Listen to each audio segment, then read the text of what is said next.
We are taking the lead with Jeff McNeil. Is it time to start thinking about an extension for McNeil? McNeil's already 31 years old and under team control for 2 more years. Last night on Mets Hot Stove, Jim Duquette proposed buying out one of those arbitration years and locking up McNeil to a 4-year, $56 million deal beginning in 2024.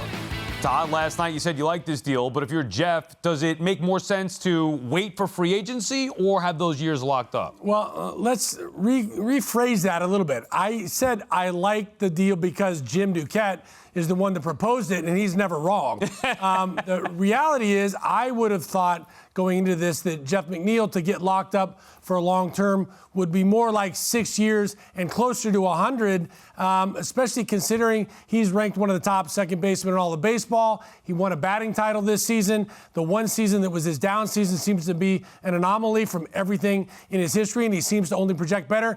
And he's got great versatility and Gold Glove caliber defense no matter where he plays. So I think it was going to be higher than that. I think Jeff at 4 and 56 might be a little bit more hesitant than maybe at my number, 6 and 100. Yeah, I think they might need to tack on one more there. But remember, he's going to be free agent in 2 years if he chooses to do that at age 33, Elise. So what do you think? You think this is a fair deal? Well, I like how you mentioned that because I actually do think it's a fair deal, and not just because Jim Duquette is proposing it, and I want to agree with him. However, the reason I do is because you mentioned the age. Now, typically guys are going through arbitration and the extension talks more like in their late 20s. And so we're talking about how McNeil is really in his early 30s. And so I know everything he's accomplished, the versatility that he can bring on the field. But I think the 2 key numbers that you're talking about are the length of the contract potentially, and then that age factor. The value obviously is important, but I think when you're looking at this situation, those are the 2 numbers that I look at in particular. In the baseball land, in the baseball world, 30s, you become, now you're saying that you're kind of a little older. And so I think there's also risk on both sides for that reason. So for the Mets, if you're talking about around 4 years, well, you're talking about an older player. And if you're McNeil and you want to explore free agency, you're considered an older player at that point. So I do think that it's a fair deal for both sides, and I think because the age has to be taken into account in this situation. Yeah, it's obviously a total different scenario than Pete Alonso, right? Where Alonso's going to get banked. If he hits the open market, he's getting over $300 million. So the Mets are going to have to be careful there how they're going to offer him to chew up those years of arbitration. With McNeil, when you hit free agency at 33, to your point, Elise, you're not going to cash in that big. Maybe one more year. I think if they go 5.75, something like that, that probably would be fair for both sides and likely get it done. Let's make the call to the bullpen and welcome in Jerry Blevins. Jerry, what do you think of that McNeil deal? You think it's fair for Jeff, the deal that Jim proposed?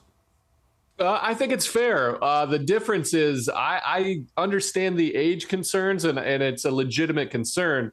But I think Jeff McNeil's skill set will age well. He's not swinging out of his shoes. He's not at high risk of hurting himself swinging. He's just a great bat-to-ball guy and plays incredible defense. And at second base, you don't have to put yourself through that crazy you're not a catcher. So I think his position, his skill set will age a little bit better.